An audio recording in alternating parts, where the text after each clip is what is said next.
Está começando mais um Banqueta na Assembleia, tudo que impacta a vida dos mineiros e das mineiras. Hoje, um convidado especial, deputado Caporeso. Deputado, queria agradecer ao senhor por abrir as portas do seu gabinete para a gente poder conhecer um pouco da sua história e ver o que o senhor pensa para o futuro de Minas Gerais e do Brasil. Bacana, Theo. Tenho certeza que vai ser uma grande oportunidade de abordar os principais temas que hoje estão na política mineira e nacional. Deputado, antes de tudo, né, eu queria saber como que o senhor entrou para a política. Não vou falar sim ou não, porque nós somos praticamente da mesma idade. Por que você entrou na política? Eu sou mais novo que você, hein, cara? Nunca. Eu sou mais novo que você. Você está há quantos anos? Quanto que você imagina? Os 42. Quem é você, rapaz? Eu tenho 36. 36? É mais novo que eu. Mas eu tenho menos cabelo branco. Mas você ficou muito no ar-condicionado. Rapaz, eu sou polícia de tropa, rapaz, eu sou ponta de lança, ficava na rua.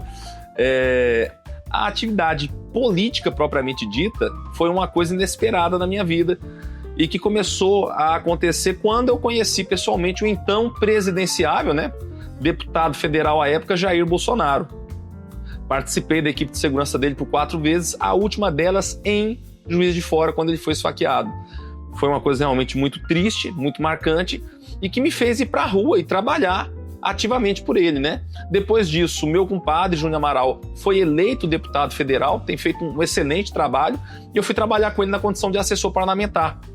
Nisso, fui parar na cidade de Uberlândia, na época, fazendo realmente um trabalho de representatividade política, e estourou o Covid-19. E eu fui uma das principais vozes contra as medidas restritivas, contra a utilização imbecil de máscara, que foi uma coisa completamente imbecil, essa imposição, né? O vírus, ele é 1000 vezes menor que o orifício microscópico da máscara, então uma coisa que não fazia o menor sentido, e fui contra a vacinação obrigatória através da imposição de passaporte vacinal. Nesse período, acabou que eu me viabilizei politicamente. Mas como dizia Aristóteles, o ser humano é um animal político. Você é político. Todos nós somos políticos. Só que eu hoje estou em um cargo público servindo a população nessa condição. Eu acho importante falar a palavra certa, servir, porque infelizmente a maior parte dos políticos hoje são senhores da vontade popular e não servos dela. É por isso que o povo não se sente bem representado pela maioria que está aí. Deputado, o senhor foi vereador na cidade de Uberlândia, né, no Triângulo Mineiro. O senhor veio para cá com uma votação até expressiva, foi uma votação expressiva, e agora o senhor é uma das vozes marcantes aqui da direita na Assembleia Legislativa. Quais que são as bandeiras que o senhor defende de fato aqui na Assembleia? Deus, pátria, família e liberdade. Não existe segredo dentro do conservadorismo e muito menos dentro do bolsonarismo, já que eu sou leal seguidor e apoiador do presidente Jair Bolsonaro. Eu luto pela família. A família é a célula máter da sociedade, é o que nós temos de mais precioso. E não por acaso é aquela que é mais atacada pelas pautas nocivas da esquerda, mundial, inclusive, né?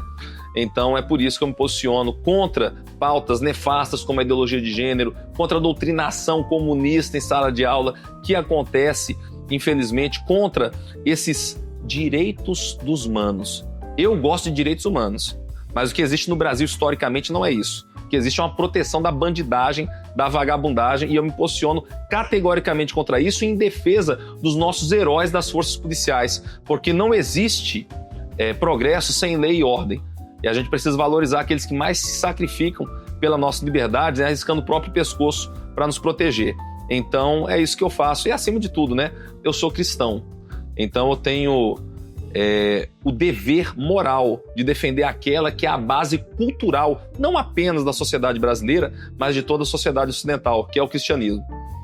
E o senhor vê, como que o senhor vê a questão da polícia militar, das forças policiais aqui em Minas? Você acha que ela tem um investimento ideal ou tem que melhorar muito para a gente chegar num fator de excelência? Olha, o meu sonho, enquanto deputado, enquanto conservador, uma pessoa que tenta formar opinião, é ver um dia as forças policiais do Brasil serem reconhecidas como são lá nos Estados Unidos, inclusive eu. Eu, quando estive nos Estados Unidos algumas vezes, como fui, por exemplo, para a posse do presidente Donald Trump, viram a minha carteira de polícia lá e me agradeceram pelo tempo trabalhado. E eu falei, não, mas eu não sou policial aqui.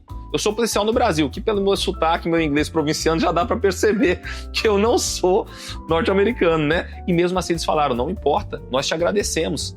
Então, o único servidor público em todo o Brasil que é juramentado de defender a sociedade, se necessário for, com o sacrifício da própria vida, o último sacrifício, são as forças policiais. Então não tem como você colocar esse tipo de serviço como se fosse mais um. Infelizmente, em muitas repartições de serviço público, onde a população chega hoje, encontra muitas vezes na porta de entrada um papel escrito assim, desacatar funcionário público, pena de tanto a tanto. Já entra em um ambiente que ele percebe que é hostil. Enquanto dentro, por exemplo, da polícia militar, mas isso vale para todas as forças policiais, sabe qual que é uma brincadeira que nós fazemos lá dentro da corporação?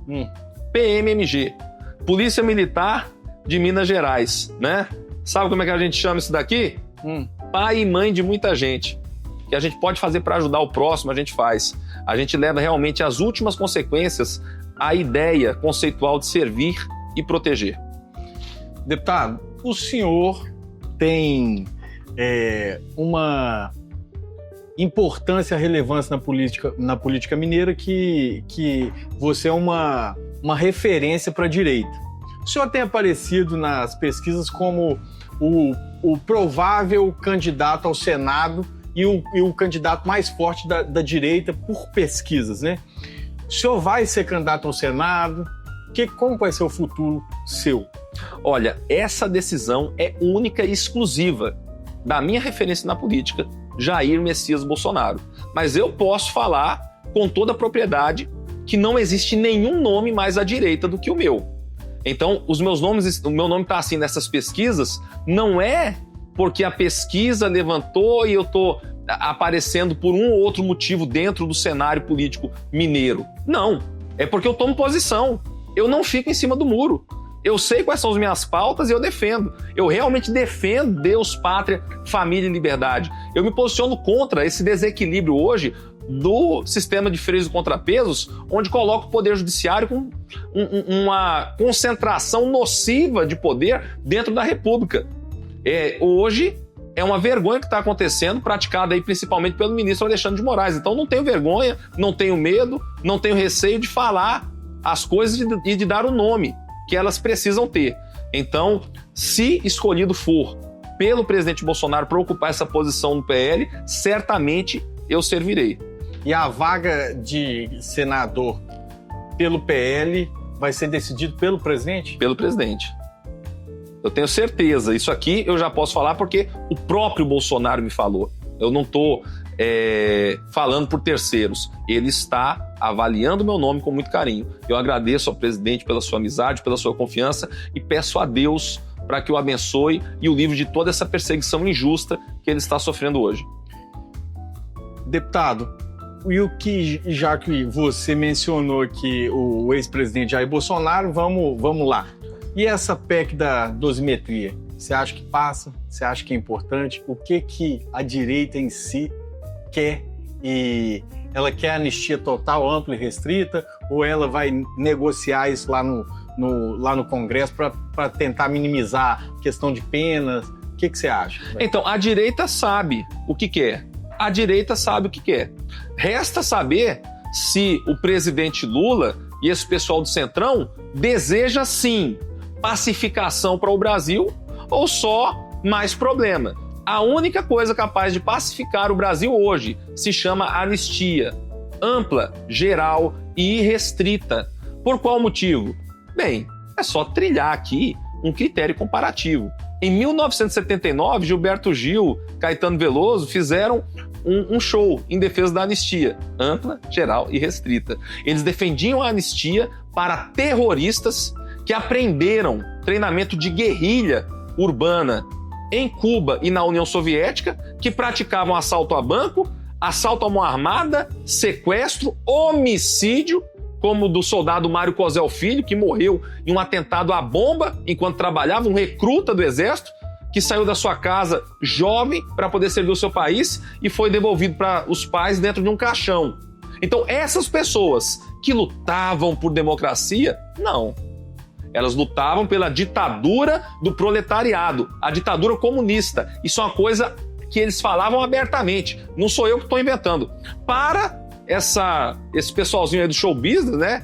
O pessoal do Projaquistão da Globo, Caetano Veloso, esse pessoal aí, eles mereciam a anistia. Mas os manifestantes do 8 de janeiro não merecem? Pelo que esses manifestantes do 8 de janeiro lutavam? Por ditadura do proletariado? Por alguma forma de ditadura? Não. Eles lutavam por um Brasil sem PT. Eu acredito em um Brasil sem PT. O PT é um câncer na história nacional, tá bom? Então, houve dano ao patrimônio público. Se existiu dano, na minha concepção, tem que haver punição. Mas espera aí, chamar de golpe de Estado? Isso aí no direito, eu sou formado em direito, é o que nós chamamos de crime impossível. Você não pode praticar um crime cujo objeto não existe. Não tem como você depor um presidente que não estava em Brasília. Não tem como você orquestrar um golpe, participar de um golpe por EAD à distância. O Bolsonaro estava nos Estados Unidos. Falaram que foi uma tentativa armada e violenta de derrubada do Estado Democrático de Direito. Sabe quem é que derruba o Estado Democrático de Direito nesse país? Alexandre de Moraes. Quando ele fere o princípio do juiz natural. E ele quer ser vítima, promotor e juiz do seu próprio processo. Isso é destruir as instituições, porque a instituição republicana existe para o cumprimento da lei. A partir do momento que um dos seus membros usa a instituição republicana para o seu próprio desejo, atropelando a lei, ao atropelo da nossa Constituição, é evidente que nesse momento morreu o Estado Democrático de Direito. Os manifestantes do 8 de janeiro estavam armados com o quê? Com Bíblia? Com terço? A arma mais perigosa que encontraram, isso está no processo. Tem que dar risada. Foi um estilingue. Uma baladeira. E eles querem falar que essas pessoas não merecem a anistia? Vão te catar. Sabe? Ninguém acredita nesse radicalismo. Querem pacificação? Aprovem a anistia. O senhor falou em EAD, né? E aí eu vou perguntar a você. O PL tem um deputado EAD hoje, né? Isso é certo e notório, né? Que é o Eduardo Bolsonaro, né? Ele tá lá nos Estados Unidos. O que você acha? Você acha que essa jogada dele lá, você acha que foi a jogada certa? Você acha que deu certo? Eu acho, sinceramente, que é um grande atrevimento seu, com todo respeito, você chamar de deputado EAD uma pessoa que está exilada, porque se vier para o Brasil vai ser presa? Meu amigo, Eduardo Bolsonaro saiu do Brasil com uma mochila para passar um final de semana com a sua família, sua esposa e seus filhos lá nos Estados Unidos e nunca mais pôde retornar. Ele teve problema com o aluguel dele aqui. Ele perdeu diversas coisas, investimentos que ele tinha no Brasil, porque ele não pode voltar para não ser preso por um perseguidor que está hoje no STF chamado Alexandre de Moraes. Ele fez as denúncias contra Alexandre de Moraes ao governo dos Estados Unidos. O governo dos Estados Unidos, que é um governo sério, que trabalha tendo por base dados, ele percebeu que houveram abusos, como por exemplo desse que eu te falei do princípio do juiz natural, fez de Alexandre de Moraes o primeiro ministro da história do STF, sancionado pela duríssima lei Magnitsky, e agora o que Alexandre faz? Abre mais um processo contra Eduardo, ou seja, contra a pessoa que o está denunciando. É um completo absurdo. E, veja só, isso fere o que existe de melhor na tradição jurídica do mundo ocidental. Eu não estou falando só de Brasil aqui, estou falando de Europa, de América do Norte, de América do Sul. Então, não. Eduardo Bolsonaro não é um deputado EAD.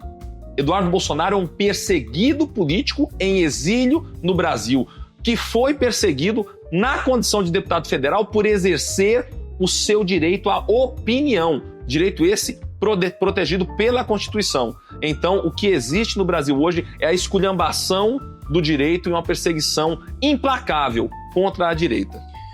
Deputado, lógico que a gente está aqui como republicanos e eu respeito, né? Uhum. Foi uma pergunta retórica, obviamente. Sim, claro, tudo bem. Lógico. E assim, já aceita que nós... mais café? Aí, viu?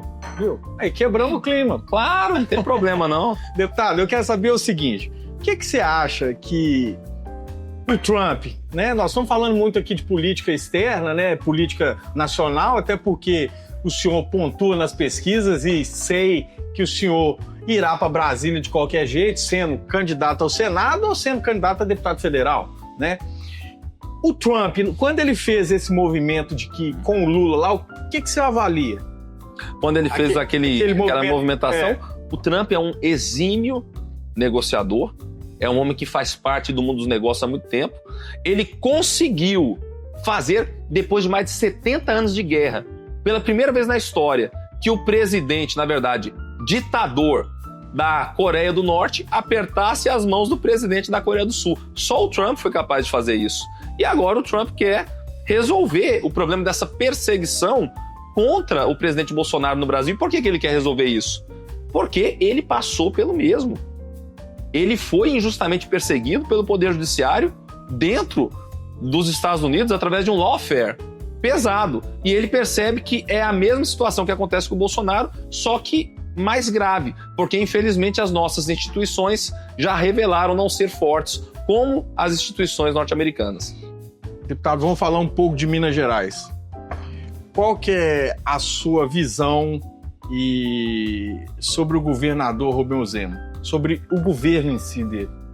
Olha, o governador Romeu Zema pegou um estado quebrado das mãos do pior governador da história, que é o Fernando Pimentel. Ele teve um trabalho extremamente difícil, principalmente para poder acertar o pagamento do funcionarismo, que estava atrasado e parcelado.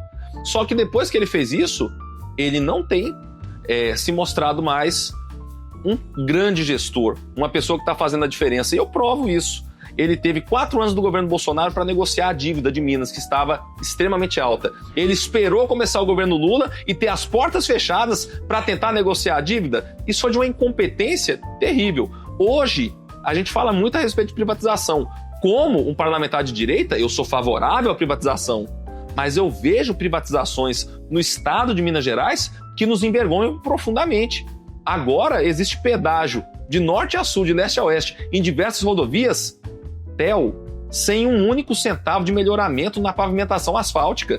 Eles não estão fazendo nem acostamento nas rodovias e estão levantando praças de pedágio, quase todas, acima de R$10, para extorquir a população mineira sem entregar nada. Vou citar só uma aqui para você. A rodovia que vai de Ouro Fino para Pouso Alegre. Não fizeram nem mesmo acostamento. O pedágio, a gente precisa de uma duplicação entre Uberlândia e Patos de Minas. Não está nem perto disso, mas o pedágio é extremamente caro e já está sendo cobrado. Então, o padrão de privatização do Zema é uma vergonha. Ele sucateou as forças de segurança pública, ele fez um acordo para pagar só recomposição de perda inflacionária e simplesmente ignorou os nossos policiais. Hoje nós temos uma polícia que está passando necessidade e a parte dela que tem de logística chega através de emenda parlamentar, não vem por parte do governo. Nós temos também uma quebra severa de promessa de campanha do governador Romeu Zema, porque eu votei nele. Em Uberlândia, eu estive em uma caminhonete com o presidente Bolsonaro e o governador Romeu Zema, nós 3, rodando a cidade. Então, uma pessoa que eu apoiei e que eu pedi voto para ele, e ele prometeu que jamais iria votar aumento de impostos. Ele votou. Ele chegou aqui e votou aumento de imposto em um momento que o Brasil está sobrecarregado com esse Fernando Tachad, esse pessoal do PT, sugando até o sangue da nossa população. Aqui em Minas ele fala que vai fazer diferente, faz igual. Olha, o governador Romeu Zema, ele tem se revelado muito bom com o microfone. O problema é que eu conheci ele com a caneta. E com a caneta, ele não está sendo bom para Minas. Se estivesse, ele teria sancionado essa taxa cartorária absurdamente cara, que hoje é a taxa de cartório mais cara do Brasil. Uma pessoa que comprou uma casa pelo Minha Casa Minha Vida, antes pagava R$2.000 de taxa de cartório. Hoje paga 7 mil. 7 mil. Então, é uma grande decepção para mim, principalmente esse segundo mandato do governador Romeu Zema. Continuando, Minas Gerais, vamos falar aqui. Você acha que qual é o nome, o nome da direita para o governo? Você acha que passa-se pelo Matheus Simões e o Cleitinho, ou você acha que o Matheus Simões não é assim, um nome da direita em si? Não, Matheus Simões ele é uma continuidade do governo Zema, né? A menos que ele diga que não. A menos que ele diga que ele vai fazer algo diferente. Até então eu vejo que ele vai tentar ser uma continuidade do que o Zema está fazendo. É um nome que está decidindo se virar como candidato a governo ou não, dentro do PL é o Nicolas Ferreira. Tem feito um trabalho sério, eu conheço há muitos anos, se concorrer terá o meu apoio. Entendi. E você, caso não tenha o apoio, você acha que o PL lançará, se o Nicolas não seja candidato a governador, o PL lançará um nome ou o PL lançará um vice na chapa do Cleitinho ou do Matheus Simões? Eu não faço ideia. Tudo pode acontecer, tudo está sendo decidido ainda e qualquer tipo de previsão da minha parte aqui seria muito precária. Deputado, qual que é o projeto de lei aqui na Assembleia, que é aquele projeto de lei seu xodó? Fala assim, esse aqui tá na prateleira de cima. Olha, eu gosto muito dos meus projetos, né? Eu sou apegado aos projetos de lei que eu tenho votado. É como se fosse um filho, né? A gente vê nascendo, criando, chega lá e ele vira um projeto de lei. Mas eu aprovei agora recentemente para proibir o policiamento unitário. Porque não tem como um policial prestar serviço de segurança pública para a sociedade, sendo que ele não consegue proteger nem a própria vida. Ele sozinho? Ele sozinho não tem como combater o crime. Então, graças a Deus, eu consegui acabar com esse tipo de policiamento em Minas Gerais. E, recentemente, eu aprovei também aqui um projeto de lei para acabar com a perseguição contra os CACs, os caçadores, atiradores e colecionadores de armas. Porque esse projeto proíbe qualquer tipo de bonificação por apreensão de arma de fogo legal. Quer ganhar bonificação por prender arma, vai prender arma do traficante e não do atirador. Outro projeto de lei que o senhor tem aqui que é de ênfase, você pode citar mais um pra gente? Posso, eu tenho um projeto de lei para proibir a ideologia de gênero nos esportes femininos. Acabar com esse negócio de homem que se sente mulher e para esporte feminino para quebrar todos os recordes. Isso é um desrespeito com as nossas mulheres que são atletas e que tem que ter o seu espaço ali e não tem como competir com uma pessoa que tem testosterona no seu organismo, né, em grande quantidade. Deputado, o senhor acha que aqui a Assembleia ela é uma Assembleia mista ou ela é uma Assembleia que tem mais deputados que vão mais para o lado da direita? Ou você acha que é mista? É mista. É mista. E tem também o Centrão aqui. Não, como todo o poder legislativo, a maior parte é composta pelo Centrão. E você acha que o Centrão o Centrão tem um poder muito grande, né? Tem. Porque ele decide, né? Tanto de um lado, tanto do outro, né? É ele que decide. Isso acontece por qual motivo? Isso acontece porque, infelizmente, falta instrução para a nossa população que avalia, por exemplo, o trabalho de um deputado não pelo critério legislativo, não pelo critério fiscalizatório, não por falar, por trazer à luz através da palavra o que acontece nos bastidores da política. Por exemplo, é a população mineira, e assim como a população brasileira no geral, sempre avalia a qualidade de um deputado pensando nisso aqui, ó, no bolso. Quanto que o deputado mandou de dinheiro para o nosso município? Gente, enquanto esse for o critério, o Centrão vai continuar mandando nesse país. Porque para eles não falta recurso. Eles sempre vão caminhar com um lado que tem mais recurso para favorecer os seus próprios interesses. E os seus próprios interesses não são os interesses do Brasil. Deputado, nós vamos fazer um pinga-fogo aqui e eu vou perguntar para você direto. Quero que você me responda sucintamente para não ter tempo de pensar. Um político. Jair Bolsonaro. Um estadista. O estadista Eduardo Bolsonaro. Um livro. O Homem Eterno. Um orgulho na sua trajetória. Minha família. Lugar de Minas que todos devem conhecer. Uberlândia. Hobby que você não abre mão. Caramba, eu tenho vários. Vou tirar, né? Eu vou colocar cavalgar. Um sonho que ainda pretende realizar fora da política. Eu já realizei todos os meus sonhos. Deputado, eu queria que você deixasse uma mensagem aqui para os nossos telespectadores. O que pode se esperar do deputado Caporeso nesse restinho de mandato, indo para não uma reeleição, ou indo para uma eleição ao Senado, ou então uma eleição para a Câmara Federal? Queria que você deixasse uma mensagem para nós. Em uma candidatura para o Senado Federal, o povo mineiro pode esperar de mim independência e coragem pode esperar vergonha na cara, que é o que está faltando demais para os senadores, que se recusam a cumprir o seu dever constitucional de conter os abusos de poder por parte do judiciário. Pode esperar de mim lealdade, honra, defesa dos nossos valores, né? Deus, pátria, família e liberdade. É importante bater nessa tecla e, acima de tudo, uma luta contundente contra o comunismo. Deputado, queria agradecer você. Valeu, Theo. Sucesso na sua nova caminhada aí, e queria agradecer toda a sua equipe também, que teve total carinho com a gente, maior responsabilidade, e dizer que a TV Banqueta, o Banqueta na Assembleia, está de portas abertas para poder conversar com você quando você quiser, explanar e deixar seus projetos de lei para que os nossos telespectadores acompanhem mais o projeto da Câmara Legislativa, da Assembleia Legislativa e da Câmara Federal, porque eu acredito que a eleição de deputado é uma eleição que a gente não dá tanto valor, mas o deputado é o que de fato faz a política girar, faz as leis. Então eu acho que a gente tem que forçar assim para que as pessoas se conscientizem e votem em candidatos que realmente possam executar umas boas políticas públicas para a gente. Theo, parabéns pelo seu trabalho, você é sempre muito bem-vindo aqui, tá bom? Obrigado por esse espaço.